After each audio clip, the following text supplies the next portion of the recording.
We will now call the Plan Commission of May 24th, 2022 to order. Roll call, please. Adam here.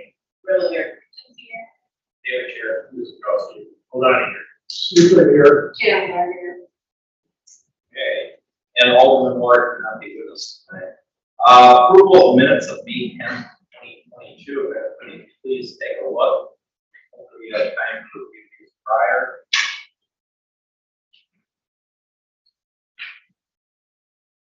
And satisfied, there's no errors, omissions, or corrections or discussion.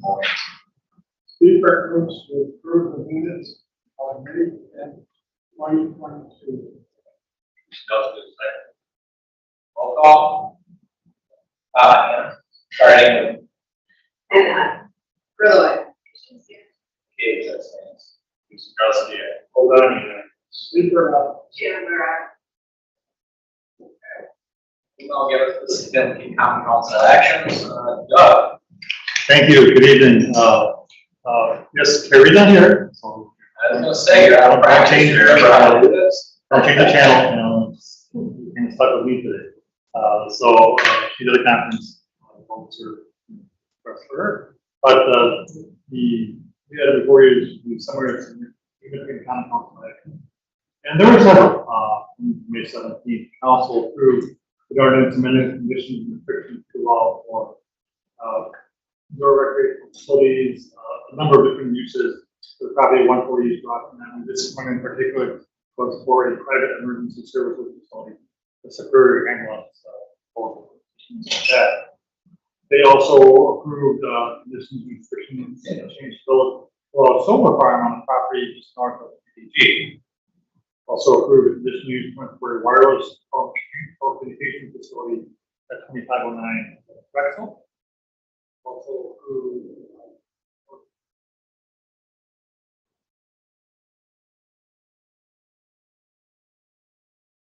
7625 South Powell Avenue. We also amended the conditions and restrictions relating to signs allowed in private buildings.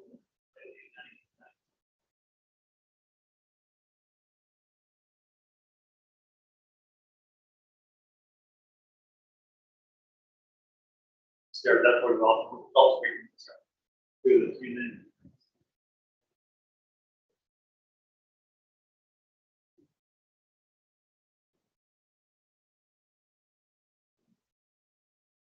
Questions about council action? Okay, thank you, Doug. Appreciate that. Item 5 is Board of Housing and Zoning Appeal actions that were done. Okay. The only thing I'll note is that Lori did speak with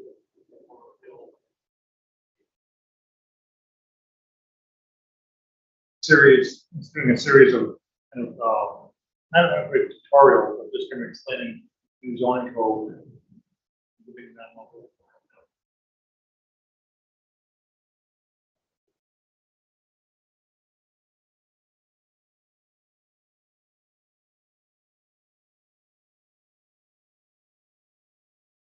Six are quarterly Parks and Recreation Commission actions. Next report, that'll move straight into 7E, which is new business. Review conditions and administration submitted by Sierra Devco, rezone and establish planning unit development on properties. 88 South 13, 89 South 20. Doug, Yeah, thank you. First of all, all good in advance. I suspect that my presentation will be a little less thorough than you're used to. So bear with me. What this is, the kind of second line review of the property.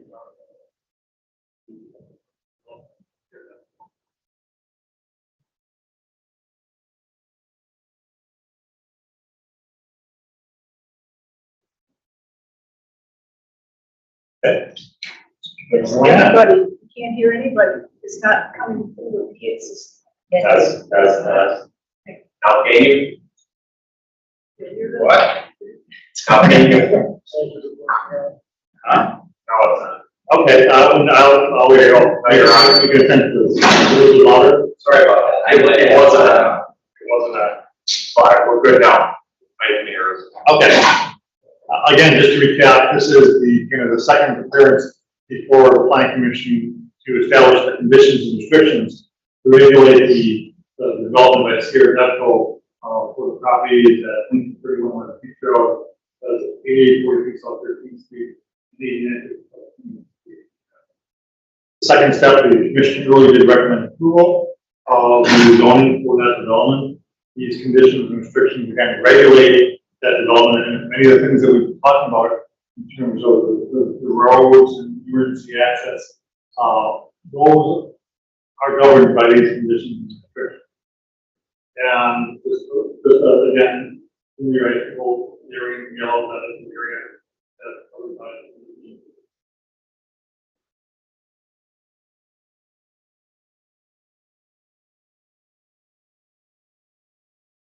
This concept plan will also be incorporated in the PUD as a general development plan. So this does bear some weight in the sense that any plans that come before the planning commission for site and building plan approval have to follow that general development plan.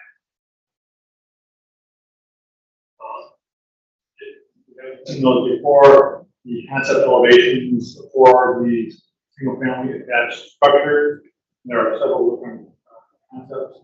All roughly the same, you just want some variations in the design choices, but all of them will have a car garage. There's a mix of bedroom types in there as well, and some good conditions and restrictions since that's really well here. This evening, you be able to answer any questions about any of them. But the first section states that PUD only applies to a legally described property that we have before you. And that is that the area that we showed in yellow as part of the original slide, and that's the area probably 1/3 of that entire property that we talked about. Section 2 requires that site and building plan review is again required, that there's development agreement required for all public improvements that will take place when development required the CSM to be required prior to permitting. And it also reinforces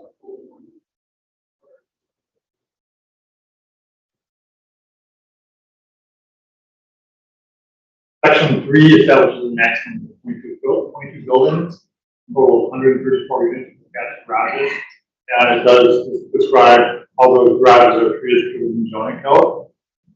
Also conveys and requires certain material for exterior building material within the zoning code. And the planning commissioners will note that at the request of the applicant that this does include vinyl. So that's something that the planning commission may want to discuss, as well as a request for a modification to the city's brick requirement. You'll note that the city has a requirement for a minimum depth of brick of 3 inches. The applicants are requesting that be waived or modified to allow for a thin brick project in accordance with this development, and I'll look into that at a later point. Establishes there be monument signs alongside the frontages. Section 4 talks about the garage and parking requirements. You have to maintain a certain area clear for emergency vehicles. Establishes that the garage aprons themselves have to be, I believe it's a minimum of 20 feet to support an additional parking. So each one of these units will actually have 2 enclosed garage spaces.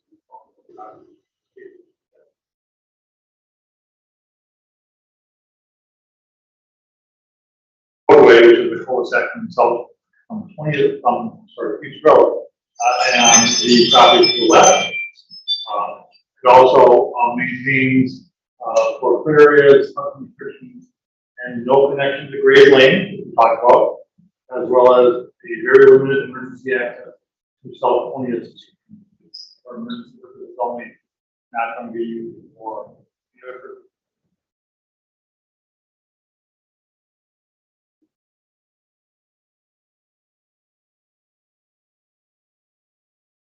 These that we set section 7.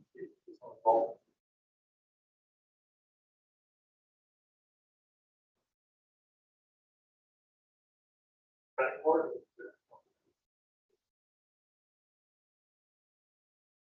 be happy to answer the question. Great, thank you. Before we go to the issue,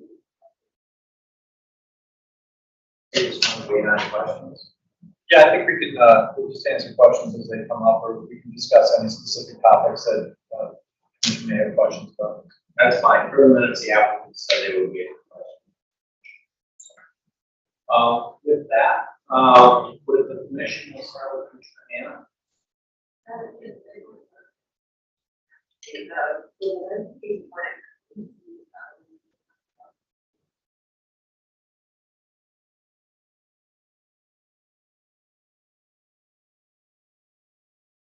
The conditions and restrictions will call for them to prepare a tree preservation plan. Taking the applicants for the meeting or something.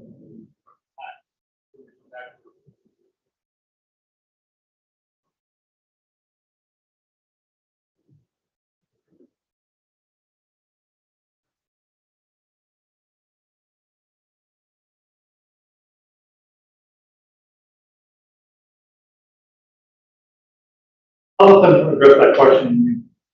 It's not, we see a lot of requests for people to use a thinner material than we specified for forward. And if you recall, the requirement is really grew out of some concern we had with some commercial products that were in the market, and some applications for commercial developments. We didn't feel that it had a quality. This development, and I'll let the applicant speak to it, but this is a single family detached product, and the brick is really a base course along the ground level. It's, you know, we certainly would prefer having a more robust product that's tied to the building, but I will let them describe what their request is and what the plan commission to address those questions tonight. Okay. We will need your Sure. Josh Walright, 313 Surrey Lane, Lake Forest, Illinois. So I'm not sure if it's possible for me to share my screen, but I wanted to just show a couple of images of thin brick. And truthfully, once thin brick is installed, there is really no visual difference between a full, what they call a face brick, which is usually more than 3 inches, but as much as 3.5 inches. As we've stated previously, we're going for NGBS, National Green Building Standards, bronze certification, and so we're working through all of the parts and requirements to do that, you know, throughout the entire project. And there's a long list of things that we need to meet in order to do that. And so the thin brick, you know, we get points for less waste on the site and for less cost of transporting things to the site. This is a far less environmentally impactful material because it's, you know, it's much thinner. And so it kind of goes in keeping with everything we're trying to achieve with the NGBS. The only difference between a true face brick and a thin brick in terms of performance is an insulation value. Where a much thicker brick, you will get a larger insulation value, but in our design, the code's being met by the actual wall itself and not the sheeting material. So we just see this as a more responsible and economical way to get the desired look without having to spend the additional resources and dollars for a true face brick. Yeah, I would think something that has to be installation, but we do that. So,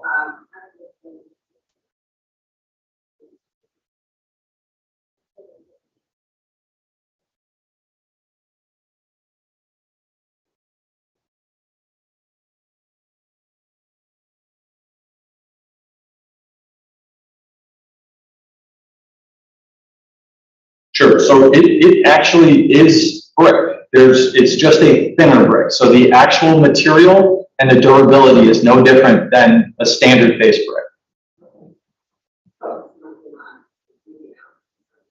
It's not, excuse me? Oh, vinyl. Oh, so no, the brick is brick.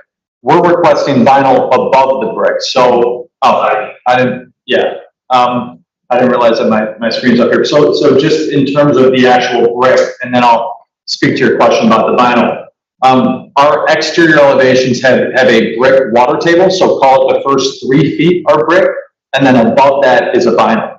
So the brick is exactly what you're looking at, and this is sort of what it looks like installed. So as you can see, you can't tell the difference once it's installed. And again, this is the same material as a true face brick. The vinyl, and I can quickly bring up our. Josh, just one question real quick. Maybe you can scroll up that first slide of it being installed. I just wanted to make sure that that commission, the installation of this isn't like a sheet of bricks. And these are individual bricks that are applied to the building, to the face of the building. So it's not like a 4x8 sheet that they were just sticking up there. These are individual dimensional bricks that are being placed. Think of them as taking a brick, again, size. Yeah. Oh, okay. So, you just want, what do you know? Sure. And so your question about the vinyl and maintenance over time? Yes, especially with the process itself. Sure. So I think that it's actually a substitution, not necessarily for brick, but I think what the code currently has is a cementitious board, something like a hardy panel or a hardy plank. I think over time, again, vinyl is a very durable material. It's been used as an exterior sheathing for a very long time. If you drive up and down the streets that are nearest to this property, Gray's Lane, and you'll notice that the vast majority of those houses have vinyl as an exterior material, and then some of the houses also do have a brick water table in addition to the vinyl exterior. Today's vinyl product is it's only gotten better and better, and it's more durable, and I don't think you'll have any. I don't think there will be any degradation in the exterior appearance of the vinyl over time. Ryan Swinger. Ryan. Sorry, Ryan Swingruber, 228 Raymond Avenue, Barrington, Illinois. And I just want to follow up on the vinyl question as well, because we'll be happy as we go through the process to share our plans and specs. And so, if you were to look at our specifications, because once again, we're trying to meet a certain national building standard, so this information needs to be provided early on. We're calling for like the AZAC product, which is a vinyl product, which is very high end. We're calling for a certainty monogram as well as a board patent. And as my partner was saying, when it comes to these products, you can find things that are much cheaper, much thinner, have less longevity, in order to meet some of the standards that we're applying for, which is impacting our financing long term. We need to meet a certain standard, a certain quality, which is reviewed, and we're more than happy to provide those specifications as we progress through this process as well as standards, because once again, we're going to be long-term holders, so the goal is to build some good quality that requires less maintenance.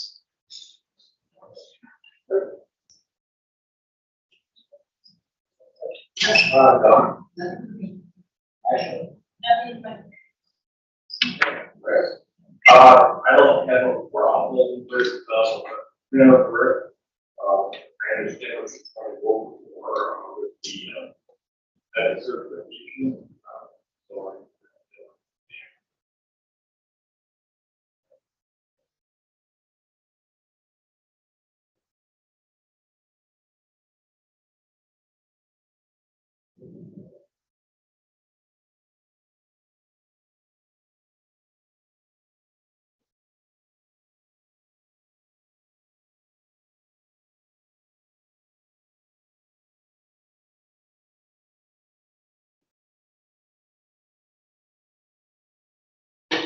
Please.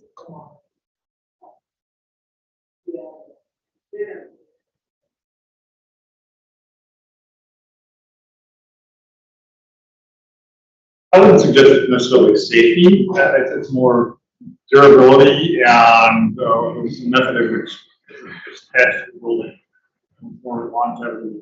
Really kind of grew up on some not great experiences we had with some products that were being applied for in a commercial setting, and that's why the standard. So I just want to understand this one.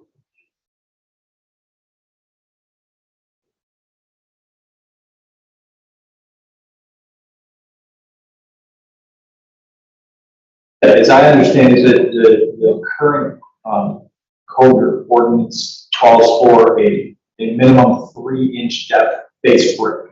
So we would be asking to waive that requirement in lieu of a thin brick. So we would not be meeting that requirement. And as I sit here and I look at Plan Commission, I noticed that the wall behind you is, indeed a thin brick. You know, this is not a dimensional, stone that's, for this size, you'd have, probably 6 to 12 inch depth stones here. So, it's a very, very common, substitution and, yeah. I guess I'm still unclear how this shin would meet the requirements for For durability, there is no difference than a standard brick. It is the same material as brick. It's just cast that they make it in, instead of being 3.5 inches deep, is a cast of probably an inch, inch and a half. So you're using a lot less material to create the identical look, and therefore, the way it is installed is different as well. You no longer need a structural wall to install it to. You can use a lap and a mortar and apply it, versus a brick. You'll often see those metal tabs sticking out, which help support and tie back to a much more robust structural system to support a full brick. So durability, material is the same. It's just that. Okay, more specific question will ask this. Recall that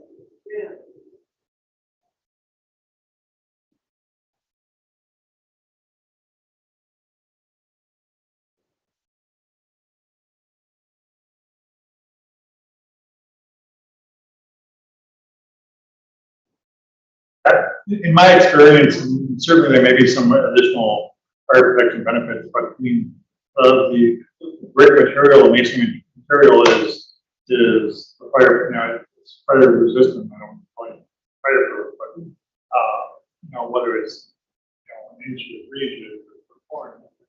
Really, and again, the genesis of why the city began regulating that was the manner in which a lot of these thin brick products were being applied.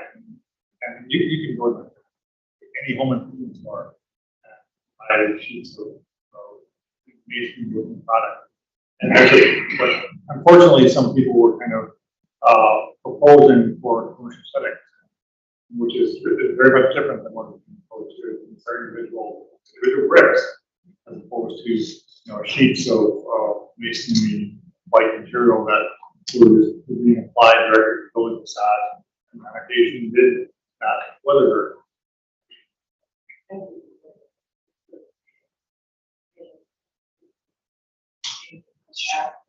so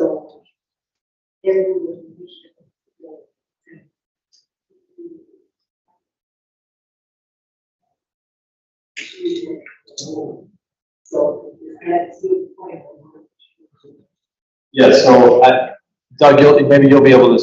I think the standard was written with more of a multi-story building in mind. These are single-story buildings, so that it would just be at the base, and you can see on the 3 before you, that's kind of the area along the ground edge where the masonry is applied. So there really wouldn't be an upper story, just be along the base of the single story.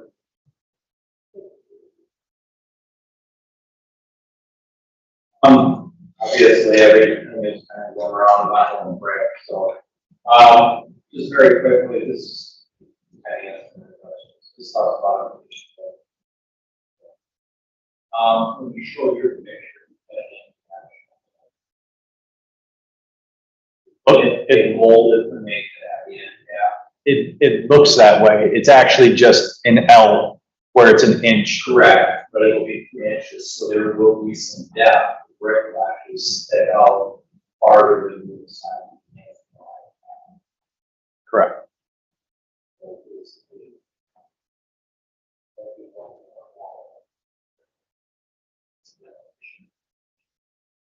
Yeah, I mean, I think the rendering kind of shows you that there's some sort of there's some sort of cap on top. Whether or not that, I don't know what that will end up So being. there's a little brick that's, yeah. Correct. Whatever the siding, the size. Secondly, I guess, Doug, I'm sorry, I'm gonna put you on the spot. I always say about being consistent here. I can't remember where, I'm sure we had what the variation was.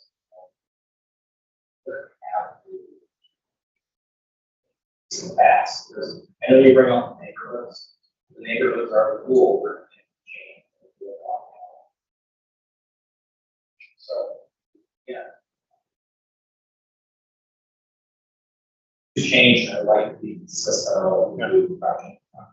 Well, I mean, the material, the most example is, we got the saying is that, I think it was actually the hotel, there was some variance to the wood brick. I don't think it's, at that point, it's far more important, so I think we actually do there. We did allow vinyl as an accent.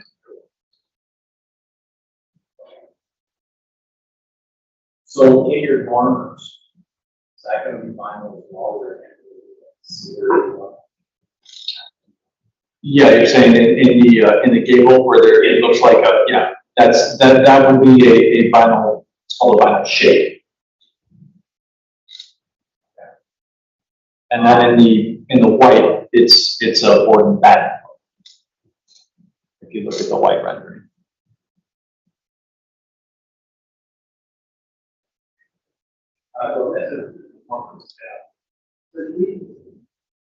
Where are you gonna be buying the other? Is this it then going forward? To vinyl? You can rock it. Yeah, right. Set the precedent. Exactly, that's exactly. Set the precedent. I think from my perspective, certainly the commission views each case individually. From the perspective of very different discussion.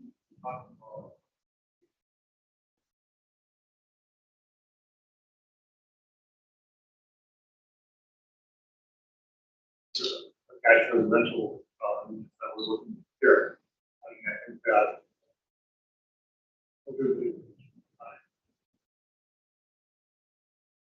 is hard to work with you.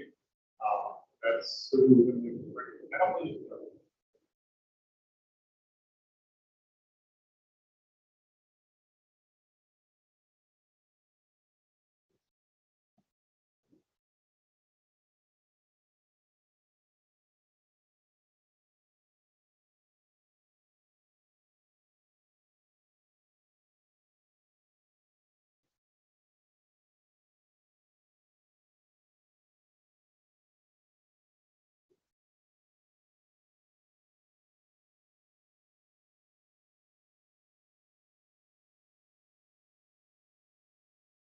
The code is set up is that the planning commission is able to issue waivers to architectural plans, provided that additional features are incorporated in the site as kind of an offset. But maybe the more appropriate question is that what additional features are you proposing for your site over and above that we kind of offset the use of the vinyl siding? Sure. I think the main thing that we talked about was the NGBS certification. I think also one of the important considerations is our overall density and the open space of the project itself. So I think that we're about 2.8 unit, 2.9 units to an acre over. And if you look at the concept development plan that's up on the screen, we've gone to far lengths to try to maintain as much of the surrounding open space and vegetation as possible. The vast majority of our development is occurring on the area of the site that is currently being farmed. And we've also far exceeded setbacks to adjacent properties as well. So we could have proposed a more dense development here, and we just thought that this was the right scale for the space and the right use for the neighborhood and kind of respecting the adjacent properties. And just to follow it up, because we're talking about precedent and what we're providing as, in lieu of, I guess, these materials that were in the application standard prior to us asking for this exception. At the 2.9 units per acre, I think one of the exceptional things that we're providing is we have these garden courtyards that we speak to, and that was provided to my commission, planning department.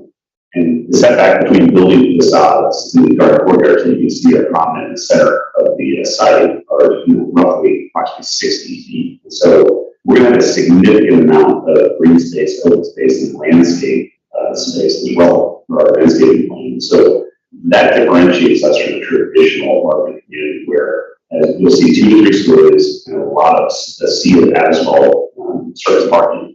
And so I would say that the standard here is not many developers will come in and say, we're going to be low density, and on top of that, we're going to create something exterior amenity that differentiates ourselves and provides a community that's unique to agree to the residents that live here. So that doesn't come without a cost.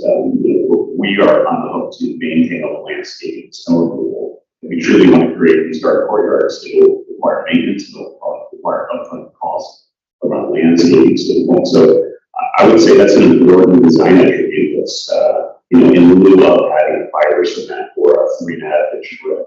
And I think those things are important, but they're much more prevalent when you have much higher density mass that comes into play. These are single story low density structures. And I think we're asking for that exception because of the other amenities that we're providing in the exterior.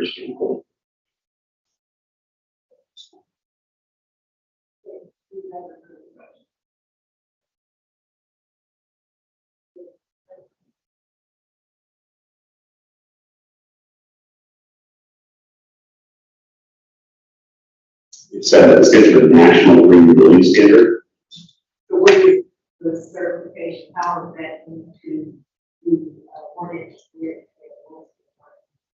So in regards to the vinyl, so there's different chapters of the national green building standards that go all the way up to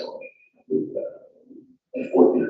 Each chapter speaks to a certain thing, whether it's insulation or energy consumption or material waste. And so I'm part of speaking one of the chapters, and I'm not going to quote which one, I guess it's 7, but it talks about material use on site, minimizing transportation costs, waste of construction materials, and things of that nature. So the thin brick we were referencing is applicable to that chapter. So I want to be clear that there are, in order to get the certification, there's a bronze, silver, gold, and platinum.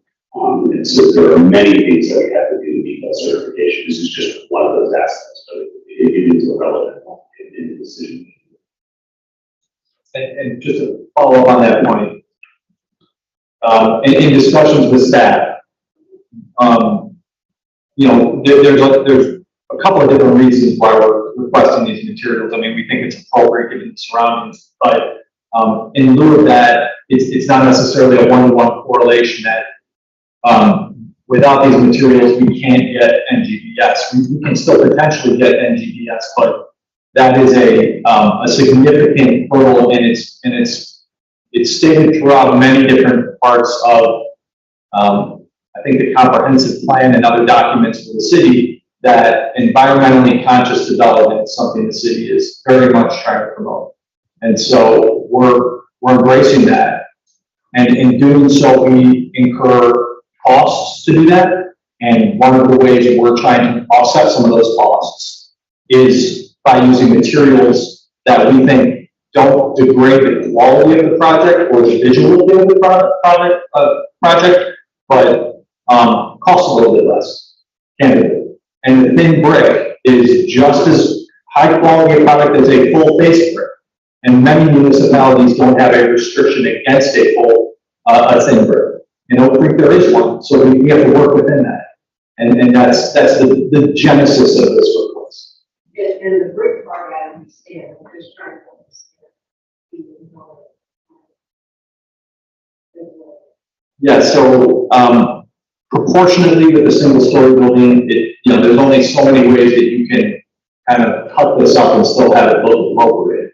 On a single story building, as you look at that rendering, having a and you'll see this on many single-family homes, a masonry water table with a transition to a secondary material above that. And the classic architecture has a stone base and then a material above it. And so in this case, we have a stone base and vinyl above it. And the proportions we feel are appropriate for a single story building.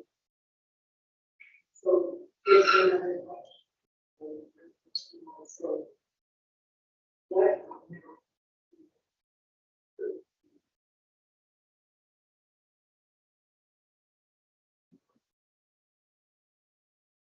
I don't know if there's a such standard as, if you use this material, you can only use so much of it.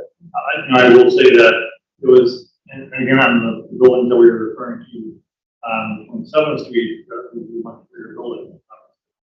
Taller and a lot harder. The commission chose to utilize those as accent material only.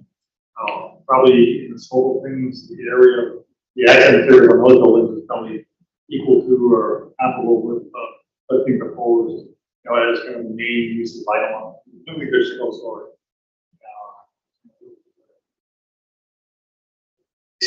Next to me there with the penetration windows. And I think if you look at the concept of elevation and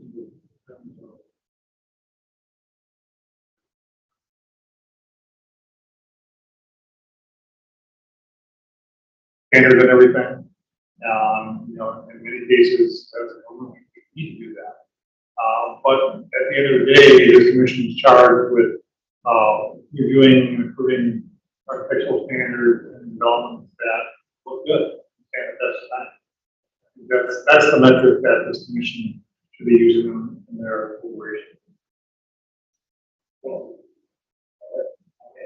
Okay, so going back to it.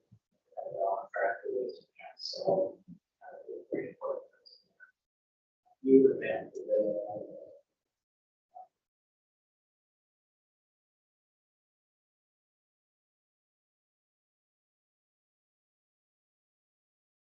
certification. NGBS. NGBS is safe material, all that stuff. Cost savings for you guys. This is translated into cost savings or energy savings for everybody that was here going through certification. Does that certification make these products any more energy efficient than we had to do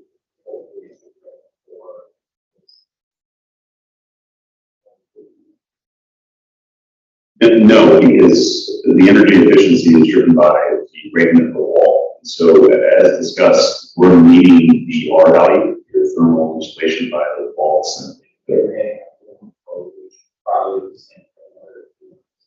Correct. And then in terms of energy efficiency and transfer and user, that's absolutely true. So the HVAC system, for example, needs a certain efficiency. So those efficiencies translate to the end utility bill. Same as if we have to provide appliances, they have to meet a certain certification. So that's all outlined in the measurement rules. It's just not construction waste. It's everything from your thermal rating to the efficiency of all your appliances, to your HVAC, to water usage, things of that nature.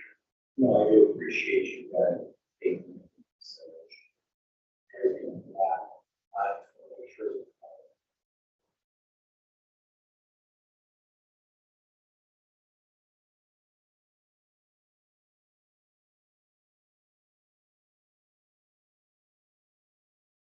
Right, Mayor, and that's the fact that we didn't have this type of housing option or residential option available. And a lot of things that you can see, quite frankly, have been larger scale urban developments or commercial developments that probably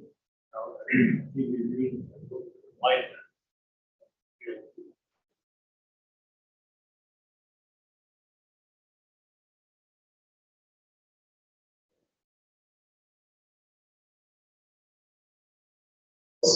Specify or do they need majority floors?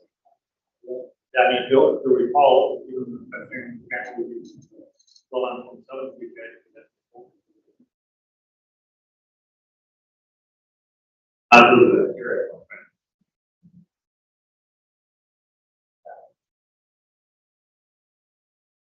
Okay.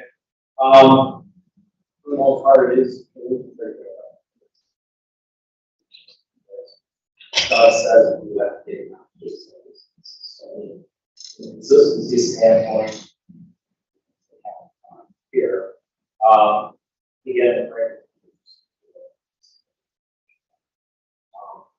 Our case inside, I do wish we had. Sorry, the bad example I got was the other side. So, if you're watching, it didn't look very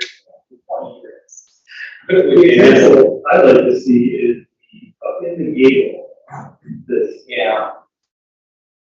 and no offense, I can't imagine it.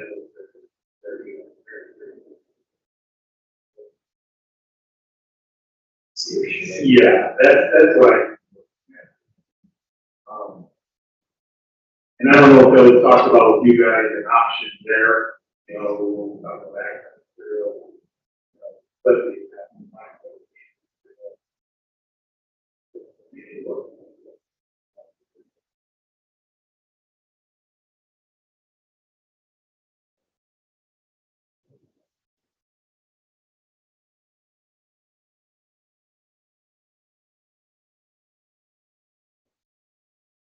I don't have a problem with brick. Oh, no. That's what we're talking about, right? A sheet of brick that looks bad, that's, I'm not saying it won't last, it's just, we're talking about the look.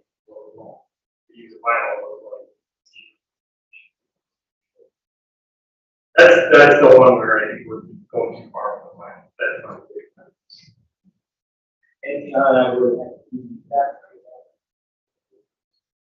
siding, Right. oh, Yeah, if you look at the next image, the white image is a board and batten. Can you go one more, please?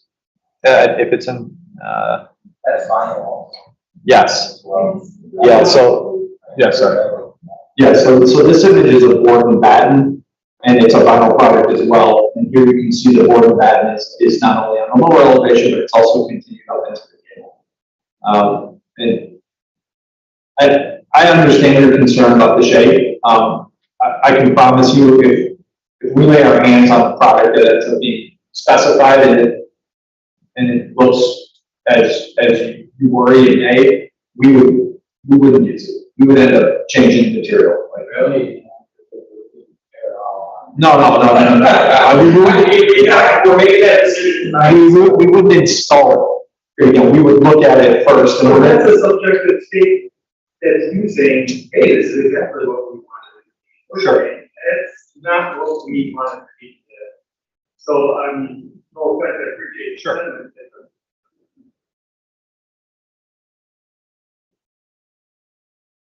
Let me ask you a question, Commissioner. Is that gable area, when we look at the lap horizontal side, that gable area had this look of, if the shapes went away, and you had a vertical board and batten look up there to highlight that area, would that be something you need objecting to? Because honestly, this is something that we were working today with our architect, and looking at other renderings and colors based on where we're headed in this discussion. So, to my part, supporting what my partner's saying, we are being proactive in this to make sure that when we actually get the physical materials to meet the standard, because once again, these are Class A apartments, so we're expecting top of market rents, and so we have to deliver something that somebody, you know, is proud to live in. So I guess my question would be, if the commissioner is concerned about the shape, we'd be willing to show you another version of the rendering that would be in this blue, and that would have more than that and cable highlight that area, which, in my opinion, is also objective. I think that's a better, and look, I like the white buildings better, but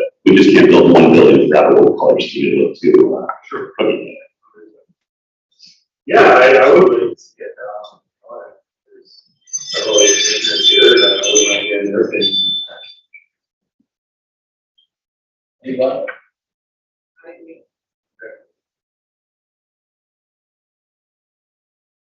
So I mean, going forward, as written, then brick,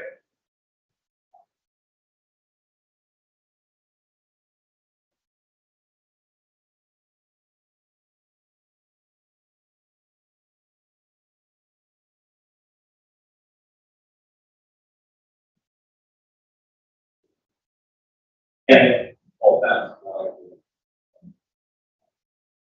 And recall as well, I mean, this does come back to the planning commission for approval, site building. It does. Okay. We get sort of one thing. So, And at that I time, think I feel better with that. and at that time, what we can have additional renderings and also bring in actual material samples. And that would really help, like I said, my experience with vinyl. But it just didn't hold up very well. Sure. Doug, is vinyl used anywhere on the Seasons project? I don't recall. I don't think so. No, that. Because we don't allow like siding. Yeah, I couldn't give you a definitive answer. Okay. Okay, Commissioners. Ready, we will, as Todd said, site code plan will come back. So, Yeah, we'll be further along at that point. again, guys, I think I apologize for being on that. So, Are we gonna line?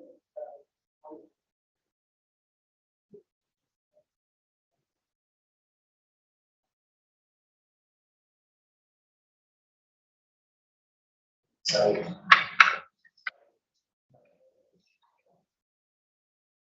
So the item B3, condition restriction does say at the present time that vinyl may be utilized as an exterior building material as per building plan you would approve as planning. so we're approving vinyl. We're gonna come back the next time approval of the building samples and renderings. Whether it's what we see in the grand items or not.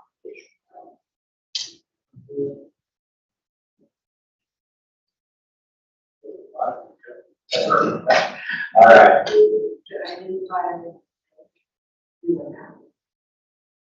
No. No.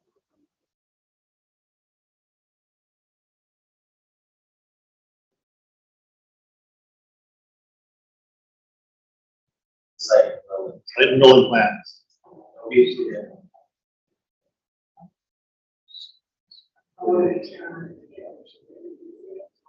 Right. Saying final's okay, that we're gonna get.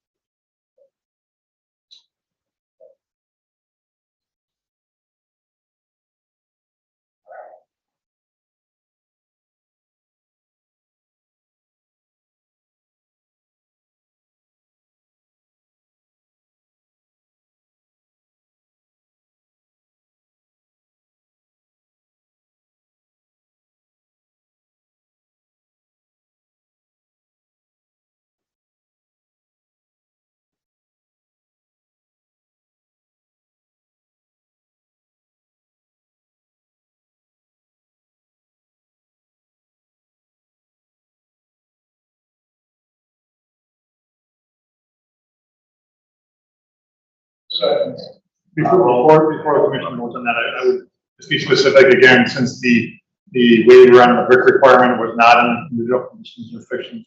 That is something the commission is amenable to, that you include that in the second for the motion.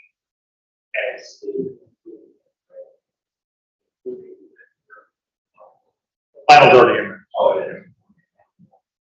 Second concurs. Okay, we have a motion in a second, roll call again, Realize. David, aye. Super,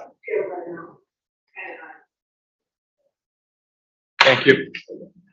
Moving on, 7B, review request submitted by Phil Pearl, CW Pearl, rezone property to 730, out 1322, business, B3 office and professional business, the B3 office. I don't know. We'll work that out. It will make more sense once you, see that the next two items actually are part and parcel to each other. You had an existing property which had a split zoning, of both, B2 and B3. And the end users of both parcels now are looking to divide those such that, we can use the westernmost as part of the office building, to be the B3, which is the subject of this particular agenda item, as well as using the eastern portion as manufacturing for future expansion of a business in that location, which would be part of the second agenda item. So you can see right here, there was a CSM that needs to be recorded, which would turn this into 2 lots, and the existing zoning does not follow that boundary. Hence the need to change the zoning to allow for, one zoning, 1 lot. So lot 1, which is shown in yellow, which is the subject of this agenda item, would be zoned B3 off professional business. Lot 2, which you'll see as part of the next agenda item, would be zoned M1 manufacturing. That is consistent with the comprehensive plan with respect to that, and it's really, I don't want to say correcting the situation, we just that we don't like to have that split zoning because, you get 2 different standards, 2 different code requirements that apply to one property. So it's really important that these types of issues are cleaned up, especially if the easternmost property is going to be developed in the future, that we don't have those remnant next zonings. I don't know, yeah. You want to say anything or just wait on question? Wait on question, okay. Let's start, Chelsea, we'll start us off this time. No question. Right. No questions? No question. No question. Ashley? Dawn? No, I think that's some of the, sucks. Motion.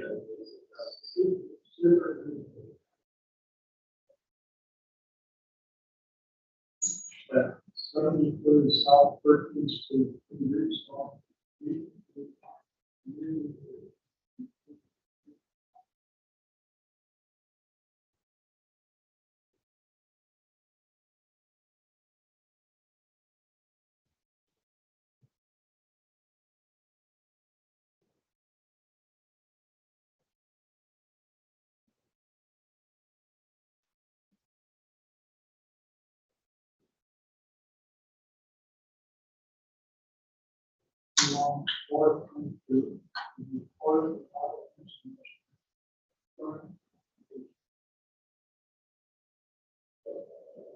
Hold on. Next. Dave, Bruce Kelsey. Len. Supervisor.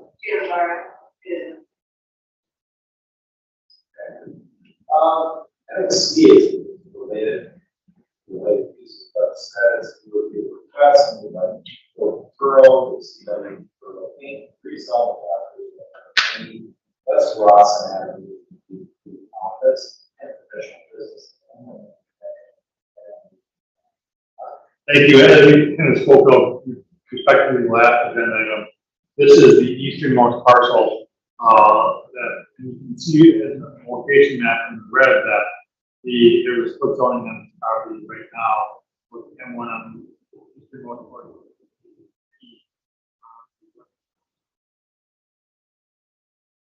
Some that was just referenced in part of motion. So the 2 parcels will be created to separate those 2. And again, a need for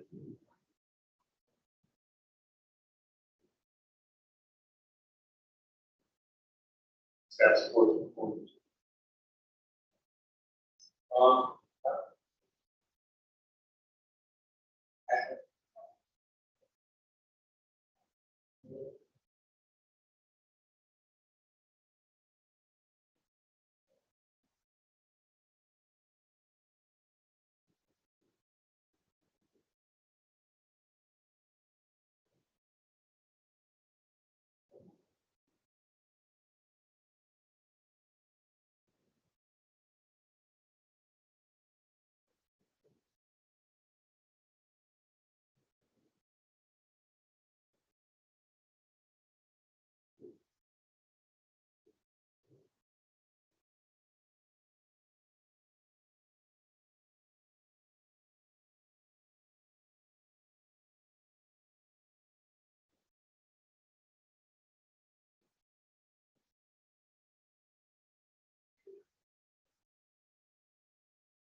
7D is temporary sign plan review, review of requests from parish real estate or all temporary sign.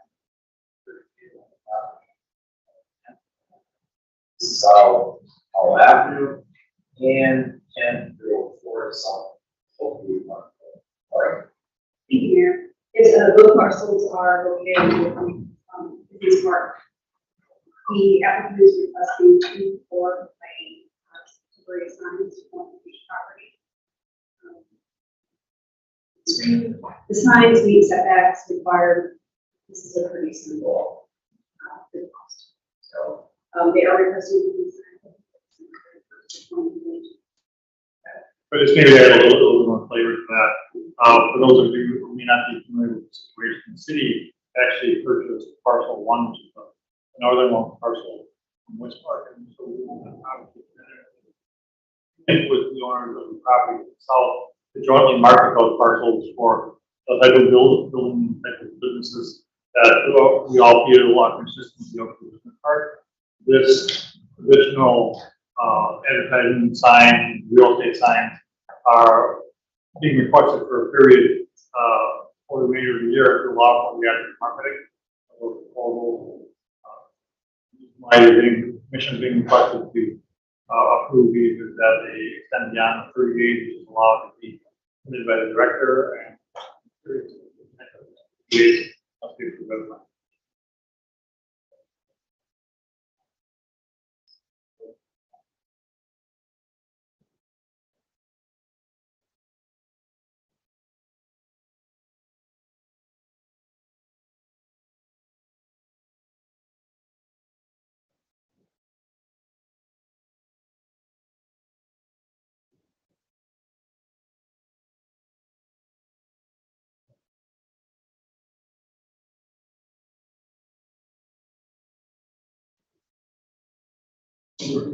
Located at 105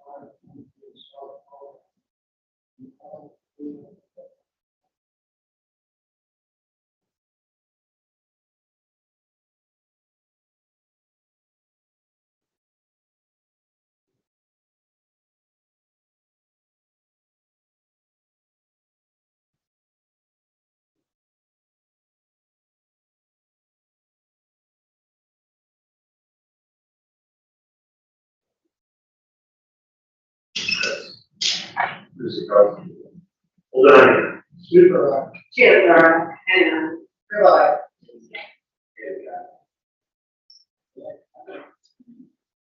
Plan review site related plans to the lender, appropriate public library for an exterior automated active system adjacent to the west elevation of the city center right on the south city. Thank you. The request is to install a contactless library locker for the pickup of materials from the library. Now I'll let Bill speak for that. But essentially, since we are proposing an accessory structure or something outside of the city building, we are asking the commission to approve those plans. A, because it is a city building, and B, because we kind of do this in the same terms that we do something like a red box or something like that, where we have other people certain small circumstances come before the commission for approval. This particular unit, if you will, is being proposed to install along the western elevation of the library along 6th Street.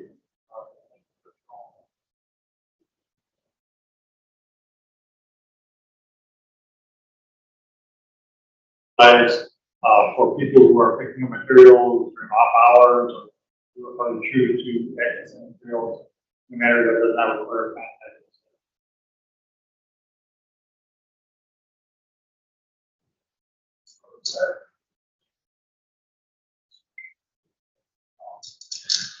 Yes, thank you very much. So as Doug said, this is a contactless pickup option for library patrons. It's actually a grant that we received from the Milwaukee County Federated Library System. So there are several other libraries in the county that will be getting this system as well. It's to go along with our contactless curbside pickup. during COVID, we created a number of different options for people who would like to be able to continue to use the library without having to come into the building. So this is just another option for them. Additionally, for people who work or maybe have health issues or mobility issues, they can't always get to the library during normal library hours. So this is another option for them to come pick up their holds at any time throughout the day.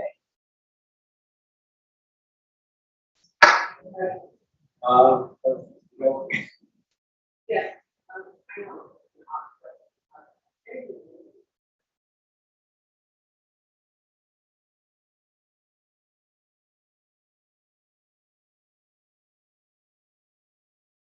So we have been talking with the IT department about possibly putting a new about locating another camera. The machine does need data, so we could talk with them about adding a camera. The exterior cameras point the other direction right now, but there's some options to add some security to that.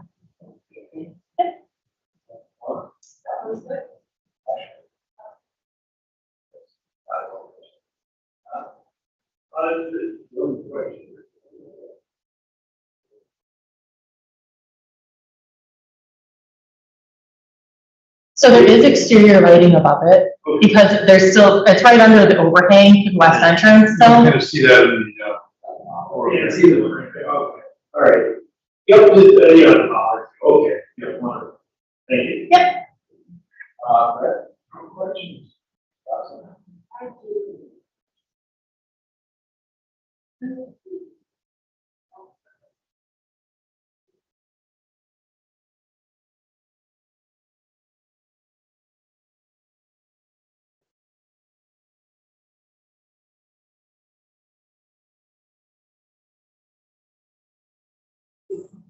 Surrounding. yeah, and maybe Jill, I could explain that. And I think the color choice, which I'm not sure if it translates really well to the screen and what you have, is being chosen to do just that blend in with facilities.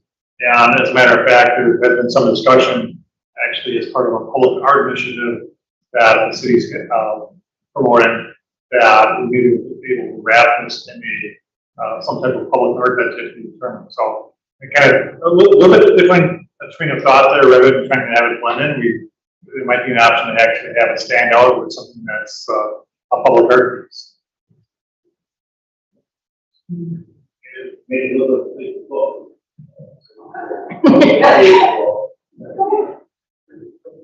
Actually, we could be on the wrong.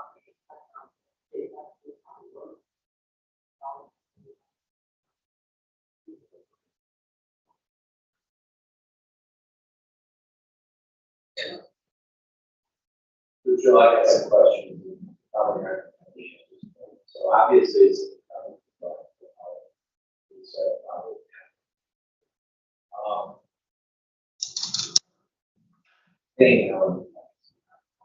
No, so actually the electric is already there. CDL. And if you come onto the inside of the building on that wall, there's actually already data there too. So all they have to do is go through and pull the data to that electrical outlet. So I've already talked with maintenance. It's going to be a really easy install.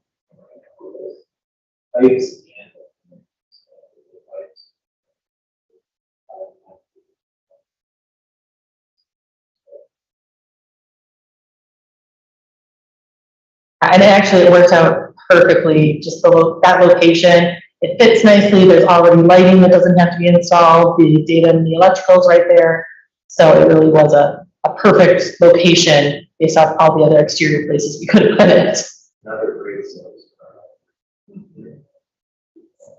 I have nothing else. Do you know this from the back? So you actually load it from the outside, and then when the way that it works is a patron will actually choose this as a whole pickup location. So they'll choose that they want to pick it up from our lockers when they put a book on hold. When their holds come in, the staff will then take their items, check them out to them right away, then put them in the locker. The patron will then get notified either via email or via text message that says, here, they'll be given a code that they'll then enter into the keypad. they'll enter in their code onto the keypad, and whatever door, whatever locker their items are in, the door will swing open. They'll retrieve their items and shut the door. It's a really neat system. We went and saw it at another library, and it was a really cool setup. Yeah. With that.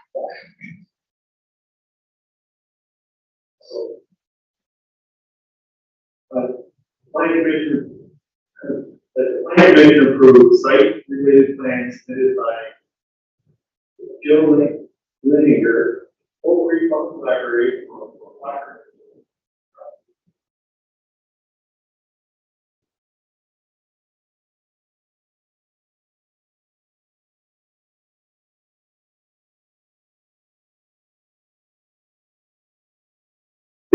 By 78 created is allowed on the west side of the property, location shown on the map. 3, there shall be no additional lights for the locker system, 4, no signs are included as part of the approval. However, an education convo system as part of the overall design is submitted. 5, that all detailed final plans are submitted in digital format, Department of Community Development prior to submission of permit application. Roll call. Schaefer, Jennifer, I, Minna, Great. Thank you. Jill, before you go, just really quick, it's a privilege here. Received an email of, Jill in the library, had a young lady, going through. And, she came and, wanted to chat with see what was going on, a lot of came in, and mother role just incredibly great. That's the word. I learned.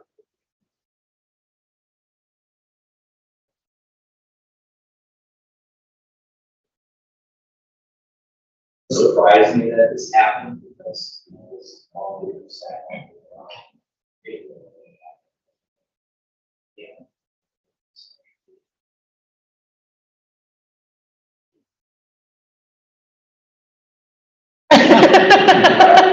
If you figure that out, let me know. It would really help with my overall life.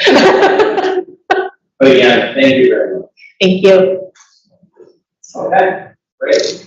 Item F, review site, building, and related plans for Allentown Park Pavilion for the project located at 21 East Drexel Avenue.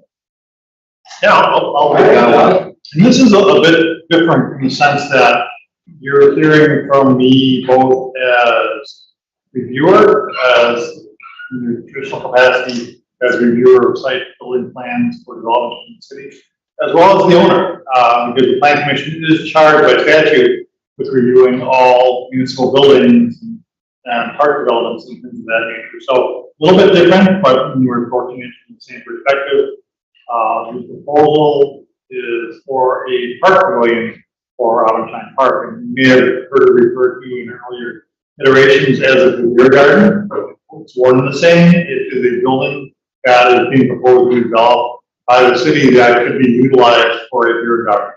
And it roughly has, and we'll go through the plans in a bit, but it's really at the kind of northwest corner of Allentown Park, just north of the existing parking lot, and the detention basin.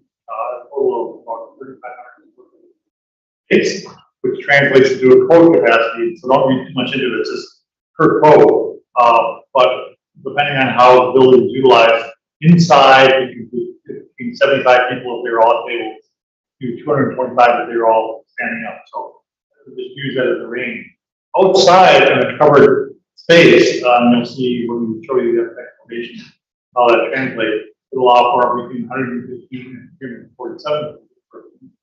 And finally, in a gravel area just west of that, there is an additional lawn space. There's a lot more room for larger gatherings, for concerts, what have you. Now we choose to utilize that space down the road. And again, that takes place after the site plan.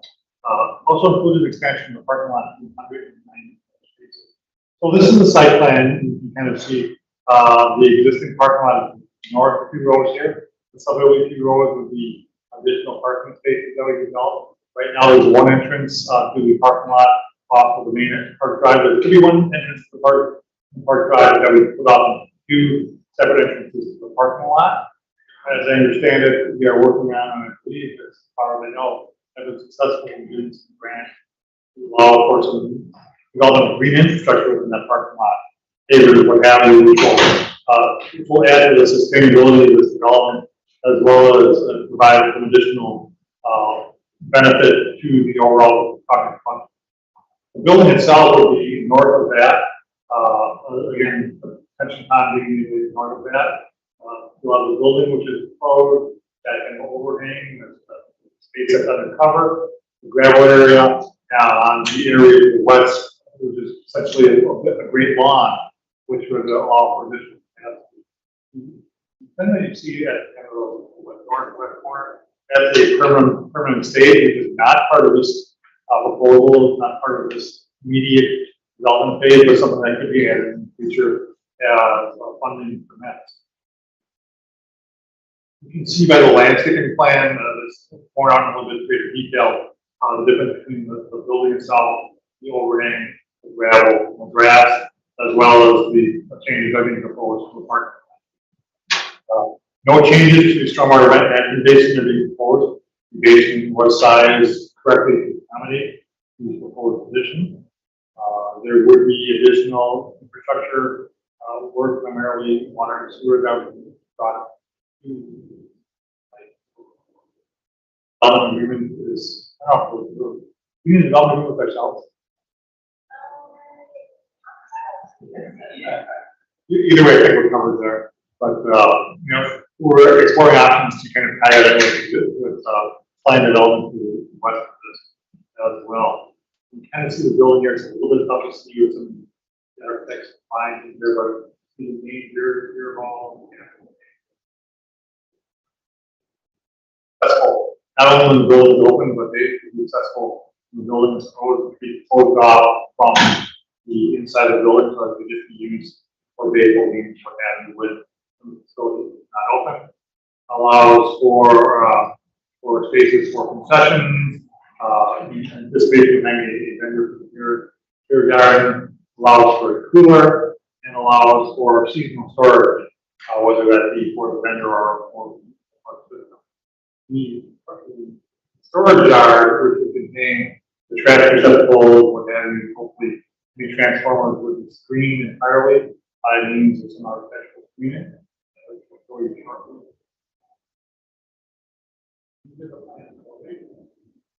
This is a classic example of where you look at plant innovation. Wow, that isn't a special law. But rest assured that when we translate those into actual renderings, the result is much more dramatic.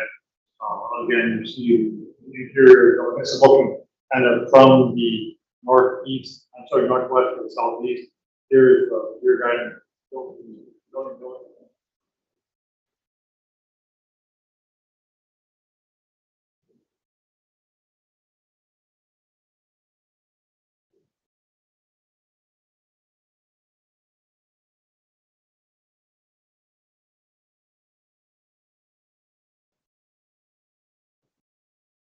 Chemicals, trash, what have you. The building itself, which will allow a good deal of natural lighting in the building. Especially rooms, you know,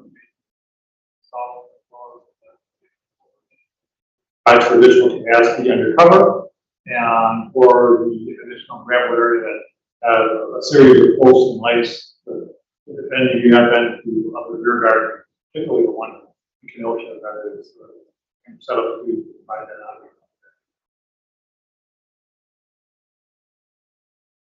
With that in mind, and I know I've rushed through this, but I'd be happy, and actually very happy to answer any questions, talk about this further in greater detail, because I think this is a great project that really fulfills one of the strategic objectives of the city conference, kind of explain the strategic plan, and really seeks to implement some of the provisions of the Outshine Park plan.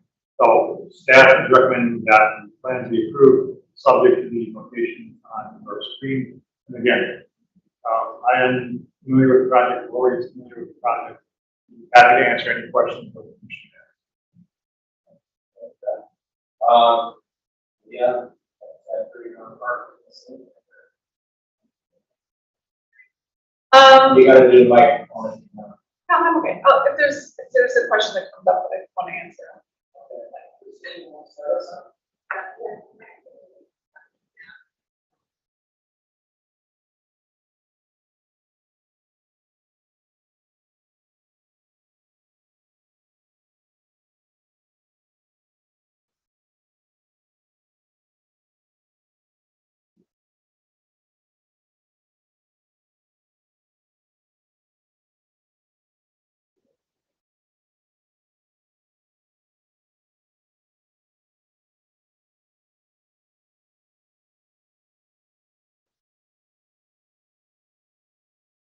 Pictures, I think we've had some very serious discussions about what that looks like when that road is reconstructed and understand that there's some efforts to do that ahead in the next few years. Right now, the park is heavily utilized.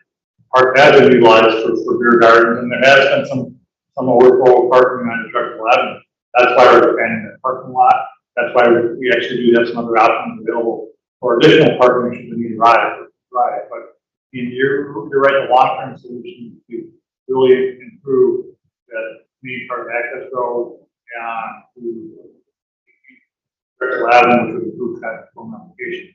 One thing I failed to mention is that as part of the development, the duplex condominium development west, that there would be a second point of access provided for emergency purposes such that both the park would have a second point of access as well as the condominium development.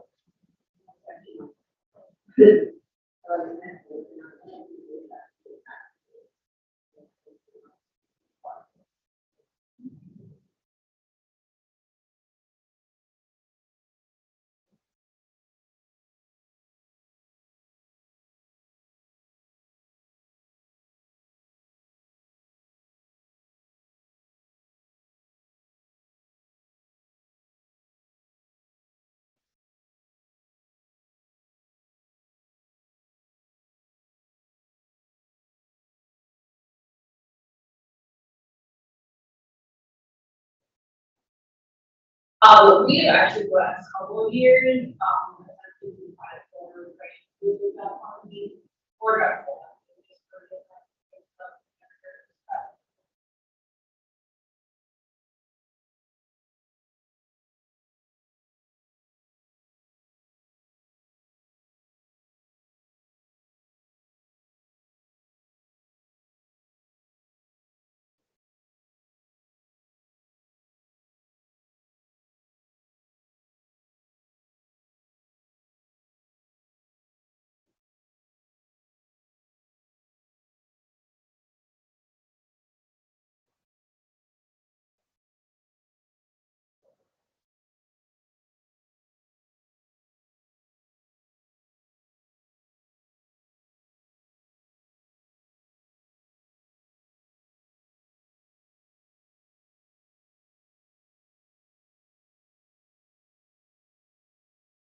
I mean, I'm not aware, and I suspect that might be some isolated instances right now, having had beer garden at that location, having had baseball games at that location. I live not far from it.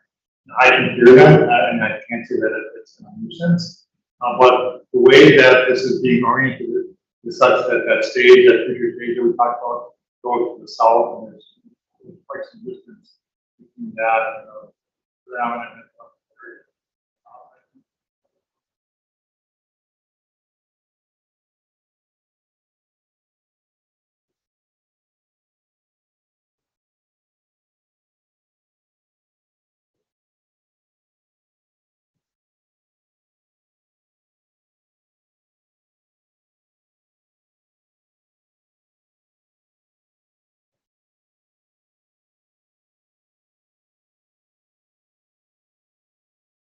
That was actually, if I may, that was one of the things that was, but we were advised that by our potential vendor, is to have that area that it just worked out very well.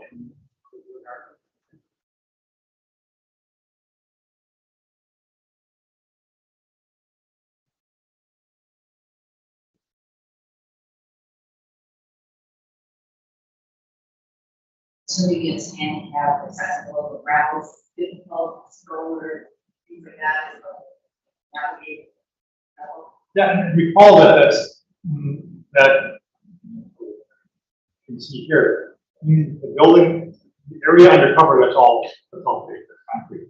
It's the area west of that, and then you get into the water. For the majority of the seating area, correct, other than Um, the size. by area, yes, and in terms of numbers of patrons, I think there's a substantial portion within that covered area. So probably when you look at that, anywhere between 190 to 400.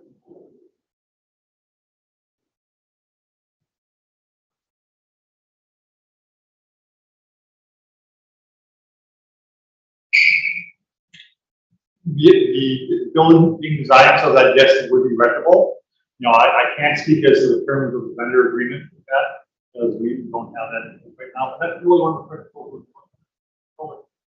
Not designing a beer garden, we're designing a public space that could be used, you know, in the off season or in the event that, you know, things change and you don't have a vendor for that. Because we designed a public space, one of the other building.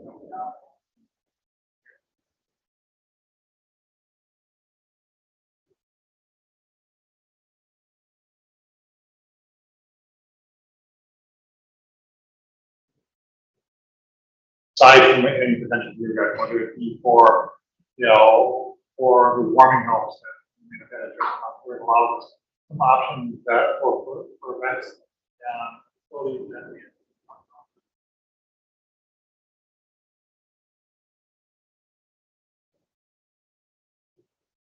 All in for festivals, for public engagement. So first and foremost is being designed as a public space. Certainly there are some things in there, the cooler comes to mind, that you probably wouldn't be putting in there if you didn't have a beer vendor in there. But again, that is being designed first and foremost to be used by them.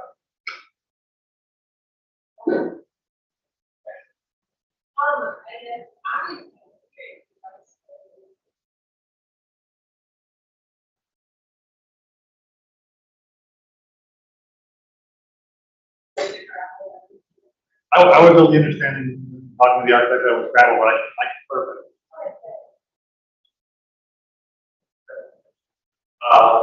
I have no questions, I'm just, so I haven't had a chance.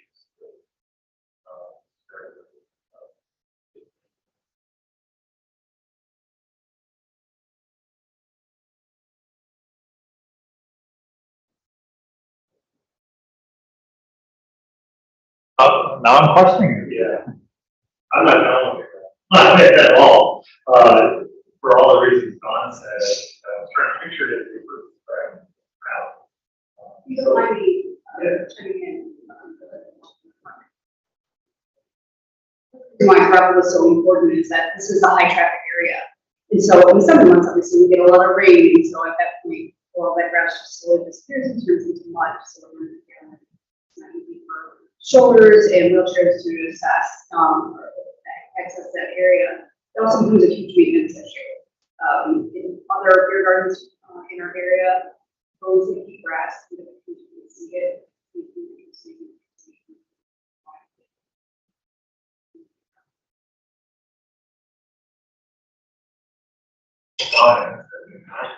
No, we. The vendors.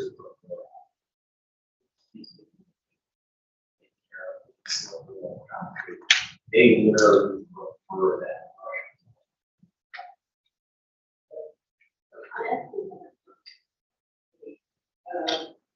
But I think it's gonna cost them maybe, all that.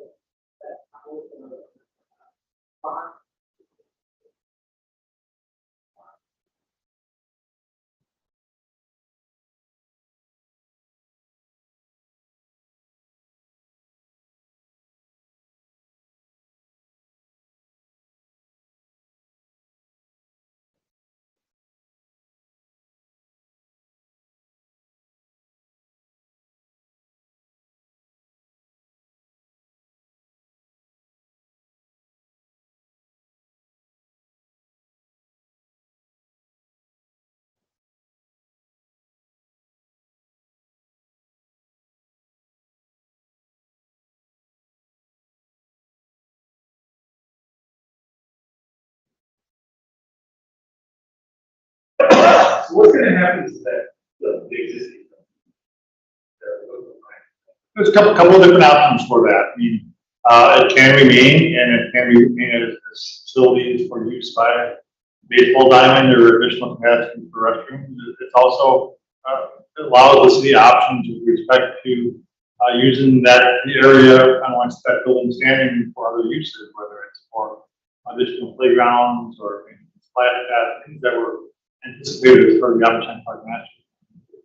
Again, it allows some flexibility in terms of how the city chooses to develop additionally for the Albertine Park. Oh, so keeping it.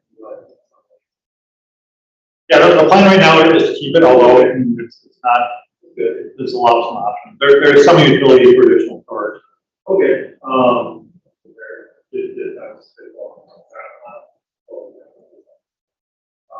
but giving it a face of it.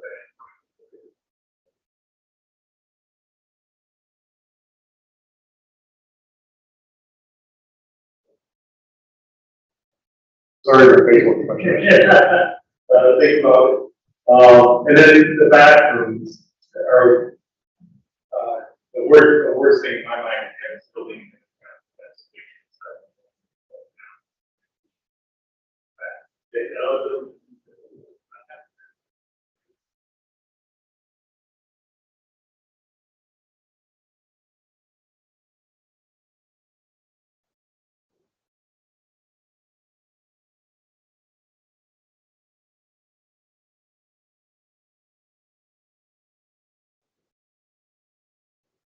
Especially, of course, well, we're.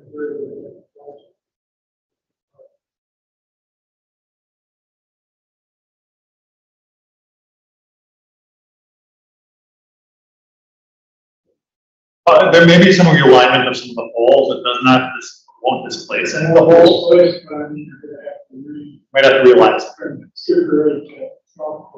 Yeah. And the other question, you would say, who's going to be responsible?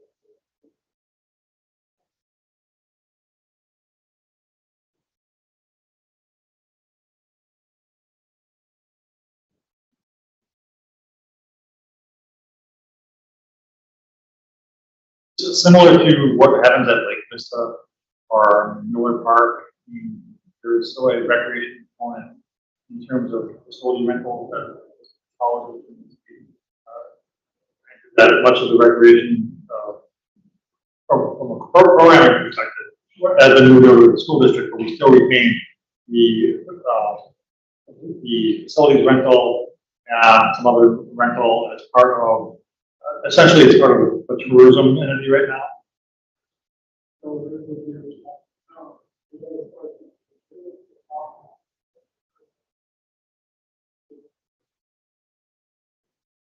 Yeah, I mean, there shouldn't be, again, the city has had pop-up beer gardens at Allenstein Park or at Lake Vista Park.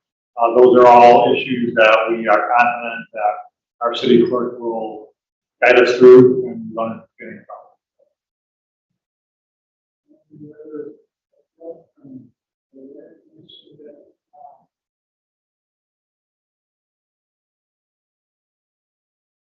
Well, the pond designed not to have access water.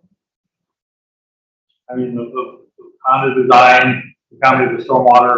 When that pond was developed, it was developed in anticipation of additional development in Allenstein Park. I mean, there's nothing to say that the parameters of a certain storm don't exceed that, in which case there'll be a number of facilities that probably won't perform as intended.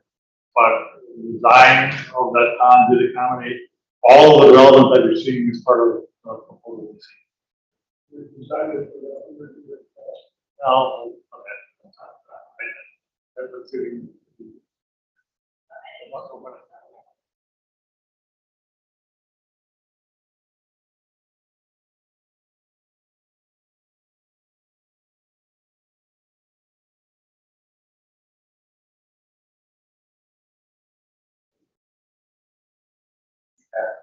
I've got a couple of people already repeated to handle this in parts of the session.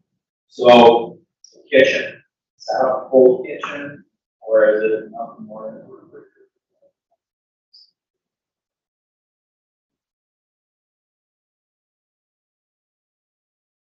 Because actually it's more of a warming kitchen, it does allow for things like sandwich preparation, it doesn't have a hood. I mean, this is not your Lake Park Bistro. This is going to be something where. No, not looking for it, but I want to go outside of the building and have the sessions.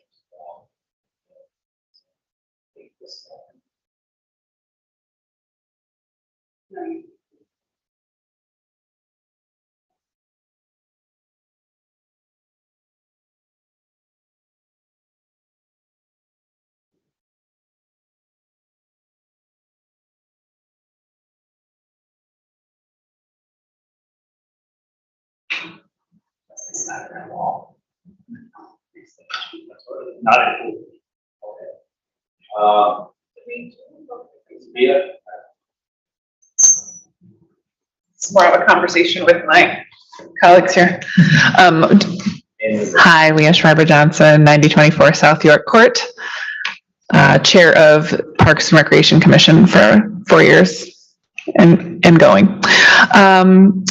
We discussed grease traps to some extent. Where did we land on grease traps? I believe they're in there, again, can't definitively answer that. Yeah, I recall us landing, last I remembered was that we landed on grease traps with the intent of just having that opportunity for someone to bring in the equipment they might need, and have the proper way to dispose of. Yeah, to the mayor's point, I mean, we don't want to be penalized and come through with on this building or any building. We want to certainly design it with appropriate contingencies in place, ensure that it needs to change, but we didn't want to, cost considerations, principal among them, led us to kind of go away from developing a commercial kitchen as part of the facility. Yeah, on the last word.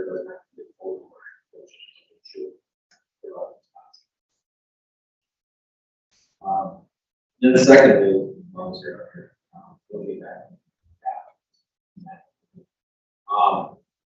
is there enough facility, we're talking about high usage here, not all those existing concession stands. Ben's point of view.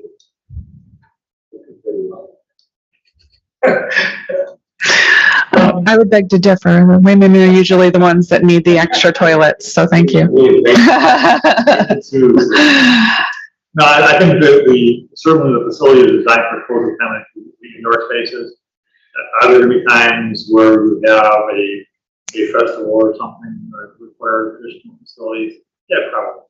But I don't think that you want to design that facility to accommodate the maximum. I think that given what we expect to be a year garden, which is very successful, but extending throughout the season, you probably won't get those huge peaks.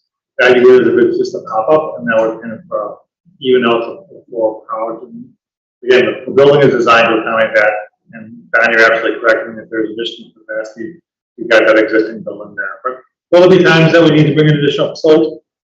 I guess we hope so, because that would mean that the facility is being used and the park's being used for the purposes that it's intended, the community gathering stuff. And then lastly, seasonal storage, I would imagine you're going to drag table chairs, things like that in throughout the season, I would think. That stuff will stay out. Is that a good use of that facility space or per square foot rather than all that stuff, twice a year, and utilize that space and some more space, and do something bigger, whether it's. I'm sorry to interrupt. Oh, So, one of the great things that the vendors that we were speaking with, they said that they really enjoyed having that storage space because a lot of times they also need to have access chairs and tables for those components. And then on top of that, at the beginning of the season, they tend to order a lot of beer and a lot of Glassware. and whatever they carry over the season. So they do need that additional space for storage. And as the season goes through, that stuff slowly moves out and then they can start putting their tables and et cetera for the winter and store it in there. I wouldn't call it significant, but there is a retail component to the vendor that we visited, where they had glassware that they shipped in from Germany that they would sell along with the beer, and you could. I'm not sure whether it's the same vendor or a different vendor. Sure, I think that's a fair question, and it's also fair to suggest that it's storage space, whether it's storage for a vendor, whether it's storage for the parks department, things that, equipment that maybe outside there. It is useful in like past. This building is being designed certainly with a beer garden in mind. And the agreement that is put in place with any potential vendor has to recognize that this building is being, there's certain elements of the design of the building that are being custom to the use as a beer garden. And at least it's staff's expectation that those discussions with respect to the lease agreement will recognize that this is a brand new building that's being constructed, and if you want to use certain portions of the building, you have to compensate the city. Not gonna get free rental space. No. No, it sounds like parks pretty nice job. So the beer hall is 900 square feet. Is that adequate for other things? Say, market. Yeah, absolutely, and it's a fully, climate controlled building, but it's not it's a portion building. We're actually running a gas line to the building to allow for a gas fireplace. So I think it'd be a wonderful location for some of the things that we mentioned there. And recognize that you could inside, totally inside, and recognize that there's garage doors that's going to open up to the outside. Didn't mention, which is one of the real cool things about it. Shame on me for not mentioning that. But inside, seated at tables, you could seat 75. If it's strictly chairs, it's 160. So it's pretty big space. We don't think that a market. No. No, you could get babies and no one's coming to work. I was, military utilizes the spot.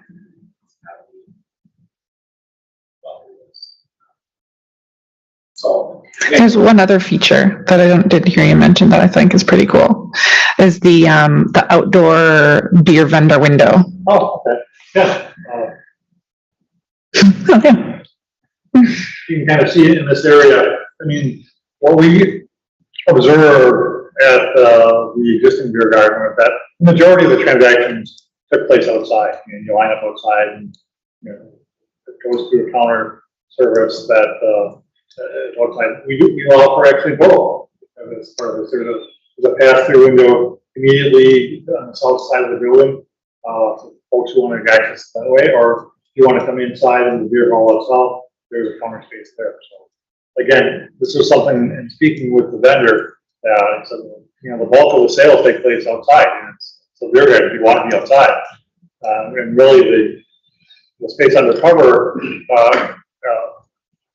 well, it's nice when you need it. If it's nice in Wisconsin, you want to be outside. If you don't mind me elaborating a little bit on it, there's actually two pass-through doors on the south elevation. The one closest to the storage area is actually meant for where you go and get your beer mugs, and where you have opportunity to get any merchandise. And so, come up there, you go and get your beer mug rental, and you go to the next one.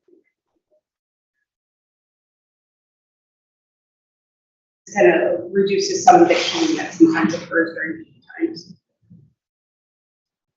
Okay, I'm glad you kept the versatility, so you're ever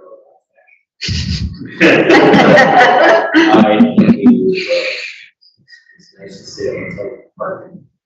The parks commission did a really nice job. It wasn't just us. We had great support. Well, and it's important. It sounds funny, but if you do go explore other things, find out that's not. The gravel's a big thing. We went down there. We all went out. But the riders.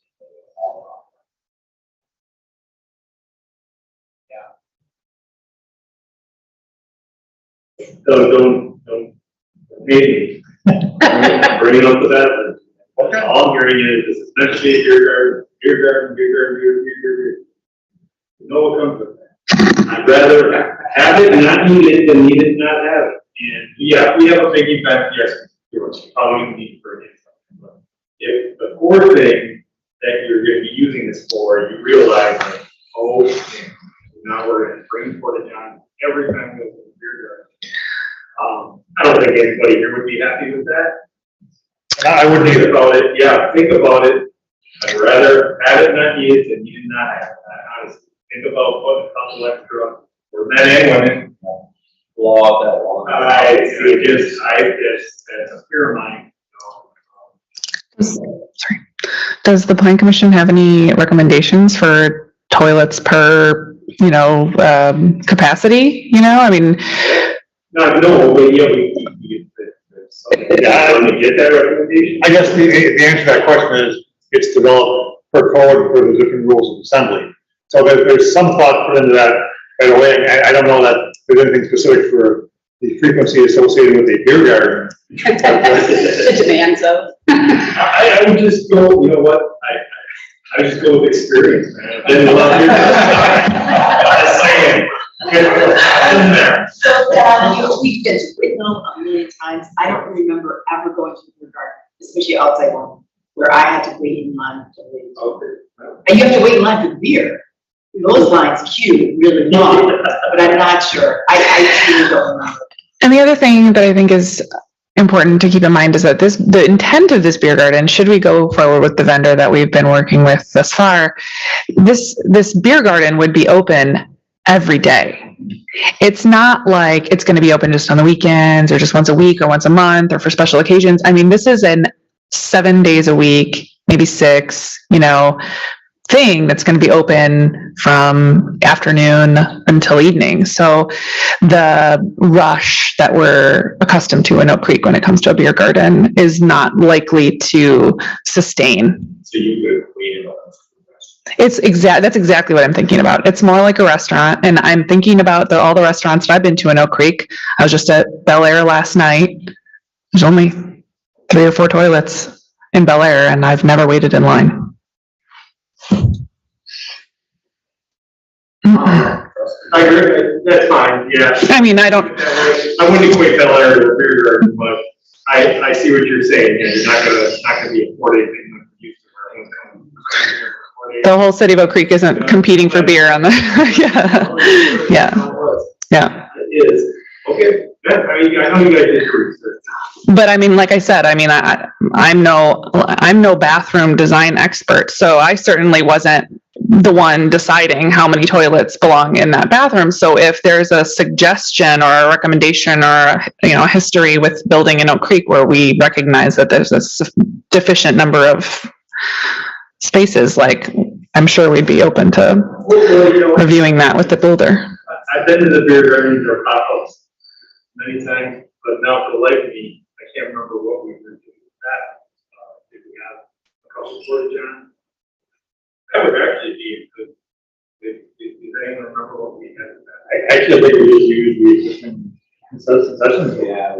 Okay, yeah, I guess to that. And we would still have it as a moment, still have it. Okay. And maybe just to give you a little reassurance, had beer garden that no, sure, thank you, I always want to say the same. They started off with the same setup as our local or pop-up beer garden. They only had 2 bathrooms. And what they expanded to is basically what we're building. Design. Mhm. So, and they right now don't feel like they need it anymore. But we're hoping to have more business too, so. Great, I thought about it. Thank you. I mean, I suppose, should we come to a point where we've got great success and we need to expand, we have that second that building that already has plumbing where we could blow out that and build that into a bigger bathroom should we really need it. And that's something that we could do later and test the validity of the building rather than overbuilding at the beginning and putting money into bathrooms that we didn't need. I'll pre-approve that right now. I really need to get down to the lease needs to address that, and it's not certainly anything of particular concern to the plan commission. But if this thing is so successful that it requires additional infrastructure investment, that's gonna be, reflected in the lease payments to the city and invest in that capital back into the area. Just one thing to note, fence, we do have standards here. That's just. And the iron. Which fence? Along the line. Mm, Yeah, we beat everybody. It's gonna be a real nice track. Oh, it's, you know what? Really glad to see this happen. Much needed. It's appreciated. And again, it's a multi. Other things can I mean, it's not part of what you're approving necessarily right now, but there's been great, great discussion, and I think there's a ton of opportunity for future phasing and kind of creating additional amenities around this building in the future, should the success be what we expect it to be.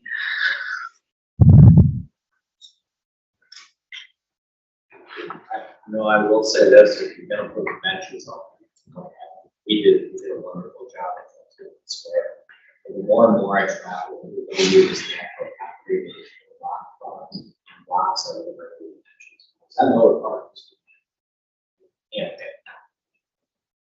But they put basically a concrete blocks for benches with the symbols embossed in concrete. And that has to sit there and do all the thing.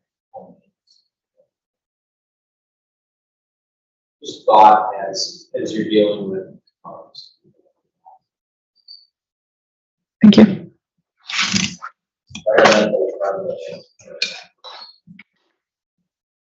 I guess that's it, other than we make a motion. Oh, fire's got a problem.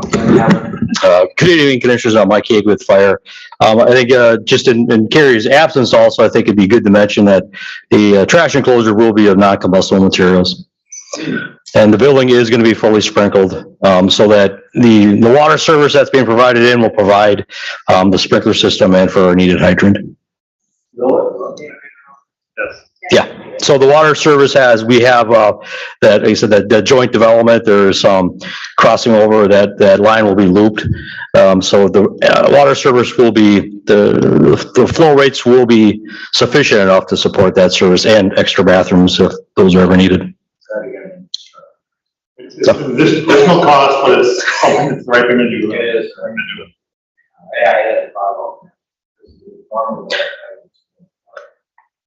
Based on this, where the structure is located, our municipal code does provide that a hydrant has to be within a certain distance or location from that structure. And I believe the occupancy factor of that structure would require the sprinkler system as well if it's over 100 people within assembly, which I think Doug mentioned that it would, inside that structure, would go over that threshold, so it will be sprinkled.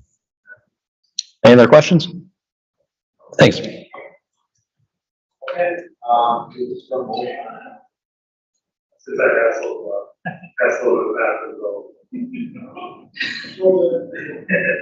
That the planning commission approved the site and building plan submitted by Kurt Keller, Plunkett, Razish, Architects, PRA LLP on behalf of the city of Oak Creek for the Patternshine Art Pavilion located at 1321 Avenue with the following conditions. 1, that all relevant code requirements remain in effect. 2, that all mechanical equipment shall be screened from view. 3, that grading, drainage, utility, and stormwater management plans are approved by the city engineer prior to the issuance of building permits. 4, no signs are included in this approval. All detailed sign plans shall be submitted for review and approval by the planning commission prior to submission of sign permit applications. 5, that exterior lighting and landscape plans will be approved by the director of community development prior to submission of permit applications. 6, that all revised plans, site, building, landscape, etc., are submitted in digital format for review by the Department of Community Development prior to submission of permit application. Super excited. Roll call. Jim, Laura, and hello. David, guy. Okay. Okay, before we adjourn, we're in the third week market, Dawn. Good, yes, third week is gonna start to see. It's going to be extremely. And maybe if I could take this opportunity, this will be Lori's final meeting with us. Oh, that's right. And we're moving on to another position at the city of, city of Mequon. So thank you so much for the time you spent with us, and we wish you well in your future endeavors. Thank you. For sure.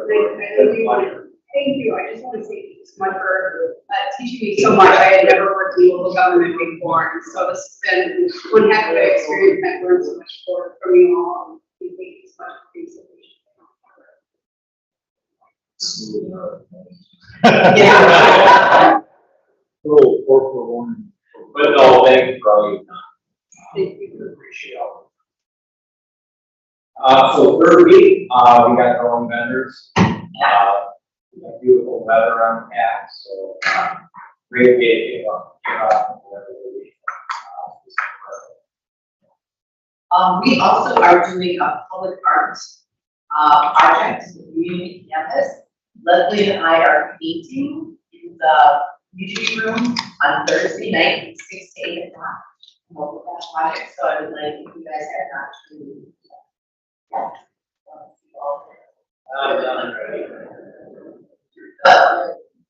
I will explain, but yeah, Thursday,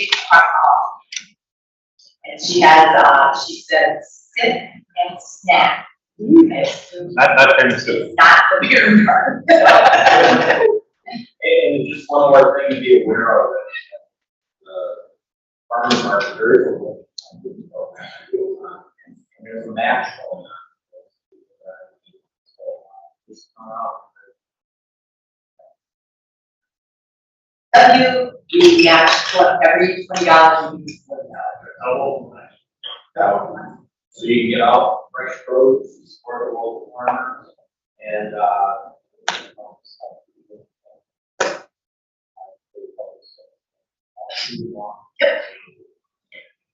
all right, that'll get us to German. Room to adjourn at 7:55. Roll call, again. Jim, Laura, and David, guy. Super. All right, thank you all, thank you commissioners, thank you staff.